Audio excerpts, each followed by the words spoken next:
नमस्कार मित्रों, आगामी 21 जनवरी 2025 को ग्रहों में सेनापति राशि परिवर्तन करने वाले हैं और वो जो है अपनी नीच राशि कर्क से निकलकर अपने शत्रु बुध की राशि मिथुन में प्रवेश करेंगे, जहां पर 3 अप्रैल 2025 तक उनका गोचर चलने वाला है। मित्रों, यह इस वीडियो का सेकंड पार्ट है। इस वीडियो में मैं आपको सिंह राशि, कन्या राशि, तुला राशि एवं वृश्चिक राशि पर मंगल के इस राशि परिवर्तन का क्या प्रभाव पड़ेगा उसकी संपूर्ण जानकारी देने वाला हूं। मित्रों, जो शुरुआत की जो 4 राशियां हैं, मेष, वृषभ, मिथुन एवं कर्क, उनके लिए मैंने पार्ट 1 में वीडियो बना दी। अगर आपने अभी तक नहीं देखी है या आपकी इनमें से कोई एक राशि है तो आप जाकर मेरे वीडियो सेक्शन में वो वीडियो देख सकते हैं। साथ ही कुंभ राशि वालों के लिए एक अलग से सेपरेट वीडियो बना दी है, खास उन्हीं के लिए है वो भी अपनी वीडियो मेरे वीडियो सेक्शन में देख सकते हैं। आज इस वीडियो में जो बाकी की जो 4 राशियां हैं, सिंह, कन्या, तुला और वृश्चिक पर जानकारी दी जाएगी। बाकी की जो राशि है उसकी जानकारी वीडियो के थर्ड पार्ट में देंगे। मित्रों, मंगल जो होते हैं वो ग्रहों में सेनापति होते हैं। मेष राशि और वृश्चिक राशि की स्वराशि होती है, साथ ही मकर राशि में अपने उच्च का फल देते हैं। वहीं जिसमें अभी 21 जनवरी तक इनका गोचर चल रहा है, सुबह 9:38 तक, कर्क राशि जो इनके मित्र चंद्रमा की राशि, उसमें इनका फल नीच का होता है।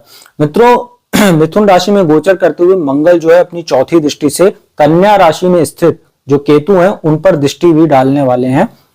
साथ ही इस पूरे गोचर के दौरान मंगल के 21 जनवरी से और 3 अप्रैल के बीच में मंगल पर किसी भी ग्रह की दृष्टि नहीं रहेगी, पूर्णतः स्वतंत्र होकर ये गोचर करने वाले हैं। साथ ही 21 जनवरी को जब इनका प्रवेश होगा तो चौथी दृष्टि से ये केतु को देखेंगे कन्या राशि में। वहीं जो इनकी 7वीं दृष्टि रहेगी वो धनु राशि पर रहेगी। साथ ही जो इनकी 8वीं दृष्टि रहेगी अपनी उच्च राशि मकर पर रहेगी, जहां पर सूर्य विराजमान है तो सूर्य पर इनकी दृष्टि पड़ेगी। वहीं 24 जनवरी को बुध भी आ जाएंगे मकर राशि में, तो 24 जनवरी से बुध पर भी दृष्टि पड़ेगी और 11 फरवरी को बुध चले जाएंगे कुंभ राशि में और उसके बाद जो है जो सूर्य है वो भी राशि परिवर्तन करेंगे, 12 फरवरी को वो भी चले जाएंगे। तो 12 फरवरी तक सूर्य पर लगातार इनकी दृष्टि रहेगी और 11 फरवरी तक जो है बुध पर। तो यह एक सामान्य जानकारी है, आपको जानना जरूरी था ये। तो मित्रों, चलिए अब आपको राशियों की जानकारी देते हैं। इस वीडियो की सबसे पहली राशि जो है वो है सिंह राशि। मित्रों, सिंह राशि वालों के लिए गोचर बहुत ही शानदार रहने वाला है। उसका कारण है कि जब 20 अक्टूबर को आपके 12th हाउस में मंगल का प्रवेश हुआ था नीच राशि में, तो आपको तमाम तरह की समस्याएं आ रही थी क्योंकि मंगल आपके लिए बहुत ही योग कारक होते हैं, खास तौर पे जैसे कर्क राशि के लिए होते हैं, तो आपके लिए भी केंद्र त्रिकोण के स्वामी होते हैं। 4th हाउस जो आपका जो है केंद्र स्थान होता है, साथ ही भौतिक सुख साधन का घर होता है, और भाग्य स्थान जो होता है जहां मेष राशि बनती है, इन दोनों भाव के स्वामी होकर, केंद्र त्रिकोण के स्वामी होकर आपके द्वादश भाव में गोचर करेंगे। तो द्वादश भाव से निकलकर आपके लाभ भाव में गोचर करेंगे। अभी वो कर्क राशि में गोचर कर रहे थे तो आपको कुछ समस्या आ रही थी। अब जब 21 जनवरी को ये एकादश भाव में आएंगे तो ये देखेंगे कहां, आपके धन भाव को, दूसरे भाव को देखेंगे, साथ ही पंचम भाव को देखेंगे जो शिक्षा संतान का होता है, साथ ही जो 10वीं दृष्टि रहेगी और उच्च दृष्टि रहेगी वो आपके 6ठे भाव पर पड़ेगी। तो मित्रों, मंगल जो है जब लाभ भाव में गोचर करते हैं तो ये आपके लिए बहुत ही पॉजिटिव रहने वाला है गोचर। जो लोग इंपोर्ट एक्सपोर्ट का काम करते हैं, जो लोग प्रशासनिक सेवा से जुड़े हुए, उनके पद प्रतिष्ठा में वृद्धि होगी। साथ ही जो छात्र तैयारी कर रहे हैं, जैसे इंजीनियरिंग के क्षेत्र से जुड़े हुए छात्रों के लिए विशेष समय है। साथ ही जो स्पोर्ट्समैन है, जो युवा जो स्पोर्ट्स के क्षेत्र से जुड़े हुए हैं, उनको अच्छे अच्छे प्रोजेक्ट्स मिल सकते हैं, अच्छे अच्छे अवसर मिल सकते हैं अपनी स्किल, अपने टैलेंट को बढ़ाने के लिए। साथ ही 5th हाउस पर जो दृष्टि रहेगी ये भी कहीं ना कहीं फायदेमंद साबित होगी। शिक्षा के लिए तो विशेष रहने वाली, लव रिलेशनशिप के लिए भी काफी अच्छी रहेगी, रोमांटिक लाइफ वगैरह भी आपकी काफी बेहतर रहने वाली, एंटरटेनमेंट के साधन भी आपको कहीं ना कहीं ये उपलब्ध कराने वाला रहेगा। विदेश जाना चाह रहे हैं अगर पढ़ने के लिए या बिजनेस के लिए या किसी काम के पर्पज से, तो भी आप जा सकते हैं। साथ ही मंगल की जो लाभ भाव में बैठ के धन भाव पर जो दृष्टि है ये भी आपके लिए बहुत फायदेमंद है। लाभ के भाव में बैठ के धन को देखना मतलब आपको धन की अच्छी खासी प्राप्ति संभव है। कोई पुराना आपका पैसा फंसा हुआ था, किसी को उधार वगैरह दिया था, आप कोशिश कीजिएगा तो आपको वापस मिल सकता है। साथ ही कहीं ना कहीं ये परिवार में भी कहीं ना कहीं ठीक ठाक माहौल रखेगा। थोड़ा सा आपको वाणी दोष वगैरह की प्रॉब्लम हो सकती है, तो इससे आपको बचने की आवश्यकता रहेगी। बोलते समय थोड़ा सा सोच विचार लीजिएगा तो बहुत अच्छा रहेगा आपके लिए। साथ ही ससुराल पक्ष से भी आपको कोई आर्थिक लाभ करा सकता है अगर आप विवाहित है तो। मित्रों, जो 8वीं दृष्टि अपनी जो मकर राशि पर पड़ रही, 6ठे भाव पर, रोग ऋण शत्रु के भाव पर, जहां पर सूर्य विराजमान है, 24 जनवरी से बुध भी आ जाएंगे, तो ये आपके शत्रु हंता योग भी बना देगी। शत्रुओं पर आपको विजय प्राप्त होगी क्योंकि मंगल की वहां उच्च दृष्टि बन रही है मकर राशि पर। साथ ही पुराना कर्ज वगैरह का आपने ले रखा था तो ये आपको चुकाने में बहुत मदद करेगा। साथ ही अगर किसी नए काम के लिए अगर आप लोन वगैरह अप्लाई करना चाह रहे हैं तो आप कीजिए।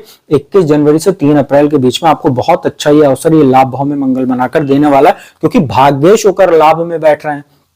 साथ ही जो है 4th हाउस के स्वामियों का लाभ में बैठे, तो आपको प्रॉपर्टी आदि के काम करने वाले लोगों को भी फायदा होगा। भाग्य से धन की प्राप्ति, पिता की ओर से आपको अच्छा आर्थिक सहयोग मिलेगा। धर्म कर्म में आपकी रुचि होगी। धार्मिक कृत्यों में अगर आप जो है कहीं ना कहीं, जैसे अभी महाकुंभ का आयोजन होने वाला है, इस तरह के अगर आप काम में अगर आप जाते हैं, दर्शन करते हैं, तो भी आप लोगों के लिए बहुत फायदेमंद होगा। और हनुमान जी की पूजा उपासना जितनी आप करते रहेंगे इस पूरे गोचर के दौरान आपको बहुत फायदेमंद साबित होगा, क्योंकि ये गोचर पूरी तरीके से आपके लिए लाभ के अवसर लेकर आ रहा है। तो सिंह राशि वालों के लिए गोचर बहुत ही शानदार होगा। इसके बाद मित्रों बात करते हैं कन्या राशि की। देखिए कन्या राशि वालों के लिए जो मंगल होते हैं, एक तो कारक नहीं होते हैं, तो अष्टम भाव के स्वामी होते हैं। साथ ही जो अष्टम से अष्टम भाव होता है, तीसरा भाव पराक्रम पुरुषार्थ का, इन दोनों भाव के स्वामी होकर गोचर इनका अभी जो 21 जनवरी तक का था वो लाभ भाव में नीच राशि में गोचर कर रहे थे। वहां नीच राशि में होने की वजह से बहुत अधिक आपको लाभ नहीं मिल रहा था, परंतु मंगल अब जब आपके दशम भाव में जाएंगे, आपकी राशि के जो स्वामी हैं बुध की राशि मिथुन में जाएंगे, दशम भाव में कर्म क्षेत्र में, तो मित्रों देखिए ये शत्रु राशि में जरूर रहेंगे, लेकिन जो दशम भाव होता है यहाँ पर मंगल दिग्बली हो जाते हैं। साथ ही यहाँ पर कन्या राशि वालों के लिए जब यहाँ अकेले वो बैठेंगे जो मंगल है, तो एक प्रकार का कुलदीपक नाम का राजयोग भी बनाएंगे। साथ ही यहाँ पर आप देखेंगे आपको कहीं ना कहीं कार्यस्थल पर नए नए प्रोजेक्ट्स मिल सकते हैं। पराक्रमेश होकर यहाँ पर बैठे तो पराक्रम पुरुषार्थ से आप जो है कहीं ना कहीं अपने नाम और ख्याति को बढ़ाने वाले काम करेंगे। आपके काम को सराहा जाएगा जो कार्यस्थल होगा। आपके जो उच्च अधिकारी वगैरह आपके कार्य से काफी जो है आपकी सराहना करेंगे। मित्रों यहाँ पर बैठ के मंगल जो है लग्न को देखेंगे आपकी राशि को, तो कहीं ना कहीं थोड़ा बहुत गुस्सा, चिड़चिड़ापन इस वगैरह के आप शिकार हो सकते हैं। इससे आपको बचना चाहिए। शॉर्ट टेम्पर्ड एग्रेसिवनेस से आपको बचना चाहिए, वरना ये आपकी हेल्थ को भी खराब करेगा, थोड़ा सा आपके सोशल स्टेटस को भी प्रभावित कर सकता है। 4th हाउस पर जो दृष्टि पड़ रही है ये आपके लिए बेहतर है। आपको कहीं ना कहीं भौतिक सुख साधन की प्राप्ति, जैसे भूमि भवन की प्राप्ति संभव है। साथ ही प्रॉपर्टी आदि का काम करने वाले लोग, या अगर प्रॉपर्टी आदि में निवेश करना चाहते काफी समय से और कोई अच्छी डील नहीं आपको मिल रही थी, उसके लिए मंगल अच्छा अवसर बना रहा है। साथ ही जो इसकी उच्च दृष्टि पंचम भाव पर पड़ रही है, ये थोड़ा सा आपके लिए दिक्कत पैदा कर सकती है, क्योंकि सूर्य यहाँ पर द्वादश भाव के स्वामी होकर यहाँ बैठे हुए हैं। हालांकि बुध 24 जनवरी से 11 फरवरी तक लग्नेश और दशमेश होकर बैठेंगे केंद्र त्रिकोण के राजयोग में। सूर्य बुध का बुधादित्य राजयोग भी रहेगा। ऐसे में मंगल की जो दृष्टि पड़ रही है, चूंकि यहाँ सूर्य द्वादश के स्वामी होते हैं, तो जिन महिलाओं का संतान उत्पत्ति का समय चल रहा है, जो महिलाएं प्रेग्नेंट है, उनको थोड़ा सा केयरफुल रहना होगा। बाकी आपके लिए कोई गोचर बहुत खराब नहीं कह सकते हैं, बहुत अच्छा है। कार्य और व्यापार और कार्यस्थल पर आपके लिए बहुत ही बढ़िया ये योग बना रहा है, और कहीं ना कहीं भौतिक सुख साधन की भी प्राप्ति अचानक आपको करा सकता है, क्योंकि अष्टमेश होकर दशम में बैठे हुए वापस 7वीं दृष्टि से 4th हाउस को देख रहे हैं। तो ओवरऑल आपके लिए स्थितियां बेटर है। हनुमान जी की पूजा उपासना आप करते रहिए। हनुमान चालीसा, बजरंग बाण, हनुमान चालीसा, हनुमान अष्टक का पाठ कीजिए तो अच्छा है आपके लिए। तो इसके बाद बात करते हैं तुला राशि की। तुला राशि वालों के लिए भी गोचर ओवरऑल अगर देखा जाए तो ठीक है। उसका कारण है कि जो मंगल होते हैं आपके लिए, तो धन भाव के स्वामी होते हैं 2nd हाउस के, साथ ही सप्तम भाव के स्वामी होते हैं। और सप्तम भाव के स्वामी होकर अभी तक जिनका जो गोचर चल रहा था वो 10th हाउस में थे, नीच राशि में थे, तो आपको कहीं ना कहीं वर्किंग प्लेस पर थोड़ी बहुत समस्या आ रही थी, चाहे वो अपने जो बॉस हैं, कलीग हैं, उनके साथ कुछ संबंधों में कुछ खटास हो, या आप जैसा मनचाहा स्थानांतरण वगैरह चाह रहे थे, या कोई अपनी प्रमोशन आदि की उम्मीद कर रहे थे, वो सफलता आपको नहीं मिल रही थी, अपेक्षित आपको उपलब्धि नहीं मिल रही थी। मंगल का गोचर अब जो है 21 जनवरी से आपके भाग्य स्थान में हो रहा है। सप्तमेश होकर भाग्य स्थान में रहेंगे तो एक तो केंद्र त्रिकोण के स्वामी हो जाएंगे, यहाँ पर राजयोग बनाएंगे। साथ ही धन भाव के स्वामी होकर भाग्य स्थान में आ रहे हैं, बहुत अच्छा आपके लिए। भाग्य से धन की प्राप्ति, पिता के साथ आपके जो है संबंध कहीं ना कहीं बेटर रहेंगे। आप धार्मिक यात्रा वगैरह पर जा सकते हो। उच्च शिक्षा के लिए जो छात्र विदेश जाना चाह रहे हैं, किसी कारणवश पिछले दिनों अगर कोई फाइनेंशियल या वीजा संबंधित कोई प्रॉब्लम आ रही थी, मंगल इसको दूर करेगा। इंपोर्ट एक्सपोर्ट का काम करने वाले लोगों के लिए, जो स्पोर्ट से जुड़ा हुआ काम करते हैं, स्पोर्ट्स बिजनेस से जुड़े हुए हैं, उसका बहुत अच्छा फायदा आपको मिलेगा। साथ ही जो लोग अग्निशमन क्षेत्र से जुड़े हुए, जैसे फायर इक्विपमेंट वगैरह का आप अगर बिजनेस करते हैं, उसको भी लेकर आपके लिए बहुत अच्छा समय मंगल बना रहा है। 3rd हाउस पर दृष्टि रहेगी, धनु राशि वहां बनती है, मित्र बृहस्पति की राशि है, तो छोटे भाई बहनों से संबंध बेहतर रहेंगे, मित्रों का भी आपको सहयोग मिलेगा। भाग्य स्थान में बैठ के उच्च दृष्टि जो इनकी है वो 4th हाउस पर आपके बन रही, तो कहीं ना कहीं भाग्य से भूमि भवन की भी प्राप्ति संभव है। और कोई आपको जो है वाहन आदि की भी खरीद आप कर सकते हैं। बहुत अच्छा समय आपके लिए रहेगा। थोड़ा सा माता के स्वास्थ्य का ध्यान रखिएगा, उनके साथ संबंधों का ध्यान रखिएगा, क्योंकि यहाँ सूर्य बैठे हुए हैं 4th हाउस में, थोड़ा बहुत मानसिक तनाव आपका बढ़ा सकते हैं। और यहाँ बुध भी द्वादश के स्वामी होकर बैठे रहेंगे, तो इसका आप थोड़ा ध्यान रखिएगा। और कहीं ना कहीं ओवरऑल गोचर आपके लिए बहुत शानदार कह सकते हैं, धन के लिए बहुत अच्छा ये गोचर ओवरऑल आपके लिए कह सकते हैं। मित्रों, इस वीडियो की अंतिम राशि और मंगल की दूसरी राशि जो वृश्चिक है उसकी बात करते हैं। मित्रों, वृश्चिक राशि वालों के लिए गोचर थोड़ी सी समस्या लेकर आ रहा है। उसका कारण क्या है कि जो मंगल होते हैं तो आपके लग्नेश होते हैं, लग्न के ही स्वामी हैं वृश्चिक राशि के। साथ ही जो आपका छठा भाव होता है रोग ऋण शत्रु का, उसके स्वामी बनते हैं। और इनका गोचर कहाँ होने जा रहा है, वो हो रहा है अष्टम भाव में। हालांकि छठे भाव के स्वामी होकर अष्टम में रहेंगे तो एक विपरीत राजयोग बन रहा है, लेकिन लग्नेश होकर अष्टम में जा रहे हैं तो ये आपको स्वास्थ्य संबंधी तो समस्या देंगे, मानसिक तनाव को भी बढ़ाएंगे, दुर्घटना आदि के योग में भी कहीं ना कहीं वृद्धि कर सकते हैं। तो गाड़ी वगैरह चलाते समय सावधानी बरतिएगा। किसी प्रकार का बिजली उपकरण इस्तेमाल कर रहे हैं तो उस पर आप सावधानी बरतिएगा। चाकू छुरी जैसे जो सामान होते हैं, जैसे सब्जी वगैरह जो महिलाएं काट रही हैं, कोई इस तरह का इस्तेमाल करें, सतर्क रहिएगा, वरना कट वगैरह लग सकता है, जिससे ब्लड लॉस की भी संभावना है। मित्रों, यहाँ पर जो दृष्टि की बात करें तो अष्टम में मंगल बैठेंगे, दृष्टि इनकी पड़ेगी लाभ भाव पर, तो ये अचानक आपको धन लाभ वगैरह करा सकते हैं। शेयर मार्केट आदि से आपको धन की प्राप्ति हो सकती है।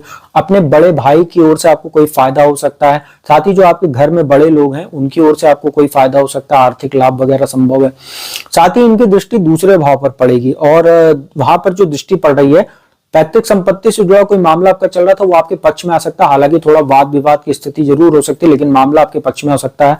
परिवार में थोड़ा बहुत एक कलह वगैरह करा सकता है, परिवार में कलेश वगैरह की स्थिति पैदा करेगा। सेपरेशन जैसी भी स्थिति हो सकती है। आप हो सकता हो आप स्थान परिवर्तन करके घर से कहीं दूसरे ओर रहने चले जाएं, जैसे किराए वगैरह के मकान में।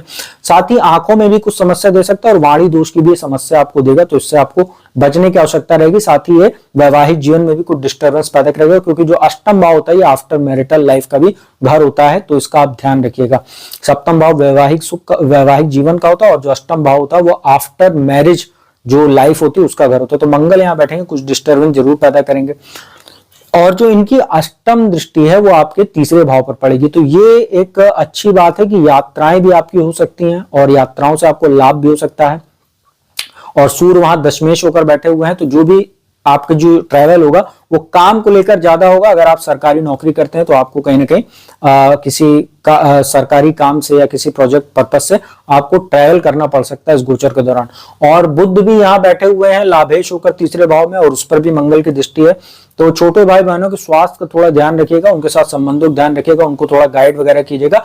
रैश ड्राइविंग वगैरह ना करें, अन्यथा कुछ दिक्कत भी हो सकती है। एक्सीडेंट वगैरह के योग उनके लिए भी बन रहा है। बहुत ज्यादा मित्रों के साथ समय व्यर्थ करने से बचें, और बहुत ज्यादा अच्छी स्थिति मित्रों के साथ भी आपकी इस गोचर के दौरान नहीं रहेगी। कोई छोटा मोटा वाद विवाद जैसी स्थिति भी होने की संभावना है, क्योंकि रोग ऋण शत्रु के भाव होकर अष्टम भाव में बैठे हुए हैं, तो कहीं ना कहीं शत्रु भी आपको कुछ परेशान कर सकते। गुप्त शत्रु, खासतौर पे गुप्त शत्रु वही होते हैं जो हमारे मित्र हो या हमारे रिश्ते में हो, जिनको हम आसानी से जिनके ऊपर विश्वास कर लेते हैं। तो इसको आप ध्यान रखिएगा। अभी आपके ऊपर 7.5 माफ कीजिएगा शनि की ढैया चल रही, 4th हाउस में शनि चल रहे हैं, तो ये स्थितियां आपके लिए वैसे भी अभी अनुकूल नहीं है। 29 मार्च के बाद ही शनि आपके लिए बेहतर साबित होंगे।